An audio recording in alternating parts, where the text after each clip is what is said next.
Good morning बच्चों।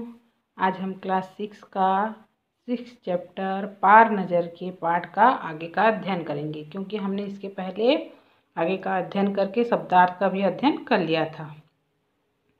तो छोड़ो भी, मैं इसे समझा दूंगा सब, फिर वह ऐसी गलती कभी नहीं करेगा। पापा ने छोटू को बचा लिया। बोले, छोटू मैं ज़रा काम करता हूँ ना। जहाँ मैं काम करता हूँ वह क्षेत्र ज़मीन के ऊपर है। आम आदमी वहाँ नहीं जा सकता, क्योंकि वहाँ के माहौल में जी नहीं सकता। जब छोटू अपने पापा का सिक्योरिटी पास लेकर उस जगह चला गया जहाँ पर कोई नहीं जा सकते, तब छोटू को निरीक्षण करने के बाद सिक्योरिटी गार्ड लोग आकर उनको घर में जब छोड़ के जाते हैं तो उसकी माँ बहुत डांटती है, और पिताजी जो है छुट्टी होने पर वो वहाँ पर रहते हैं, जब उसको बचा लेते हैं और उसको कहते हैं कि मैं उसको समझा दूंगा कि आगे से ऐसी गलती नहीं करेगा। तो उन्होंने कहा, हम लोग जहाँ काम करते हैं वहाँ पर वो जो है ज़मीन के ऊपर है, वह क्षेत्र ज़मीन के ऊपर है। आम आदमी वहाँ पर जा नहीं सकते, क्योंकि वहाँ के माहौल में वो जी नहीं सकता। तो फिर आप कैसे जाते हैं वहाँ? छोटू का सवाल लाजमी था। जब उनके पिताजी ने कहा कि जब आम आदमी नहीं जा सकते तो आप कैसे जाते हो? मैं वहाँ एक ख़ास किस्म का स्पेस सूट पहनकर जाता हूँ। इस स्पेस सूट को मुझे ऑक्सीजन मिलता है। तभी उसके पिताजी ने बताया कि एक ख़ास किस्म का सूट पहनते हैं जिससे ऑक्सीजन मिलता है, क्योंकि हम बिना ऑक्सीजन के जी नहीं सकते, जिससे मैं सांस ले सकता हूँ। इसी स्पेस सूट की वजह से बाहर की ठंड से मैं अपने आप को बचा सकता हूँ। तभी उन्होंने कहा कि जो ठंड लगती है इस स्पेस सूट के कारण मैं इससे बच सकता हूँ। खास किस्म के जूतों की वजह से ज़मीन के ऊपर मेरा चलना मुमकिन होता है। ज़मीन के ऊपर चलने फिरने के लिए हमें एक विशेष प्रकार का प्रशिक्षण दिया जाता है। और छोटू के पापा ने यह भी बताया कि उन्हें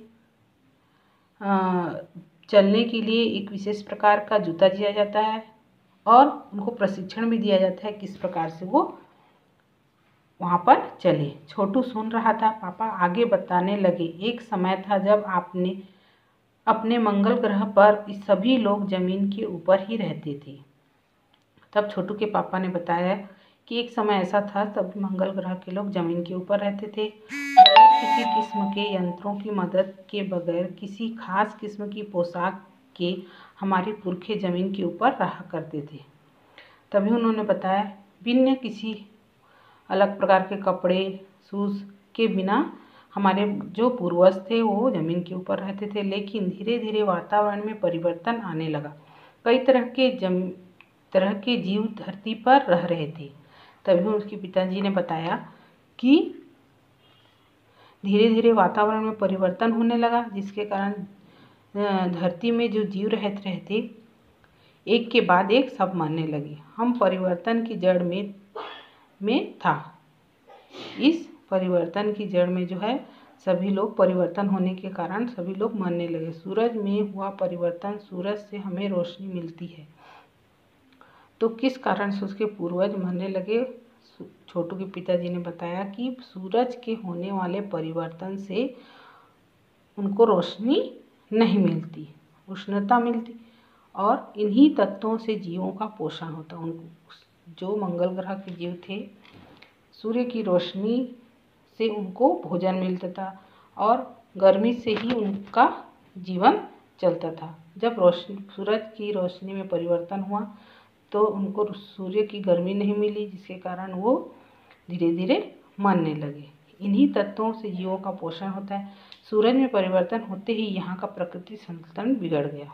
तो उन्होंने कहा, जब सूरज में परिवर्तन होगा तो प्रकृति का संतुलन अपने आप ही बिगड़ जाएगा और प्रकृति के बदलते हुए रूप का सामना करने में यहाँ के पशु पक्षी, पेड़ पौधे, अन्य जीव अक्षम साबित हुए। केवल हमारे पूर्वज ही इस स्थिति का सामना किया। जो जीव जंतु रहते थे सभी जो है इस परिस्थिति का सामना करने के लिए विफल रहे। केवल मंगल ग्रह के व्यक्ति ही उस परिवर्तन को सहन कर पाए।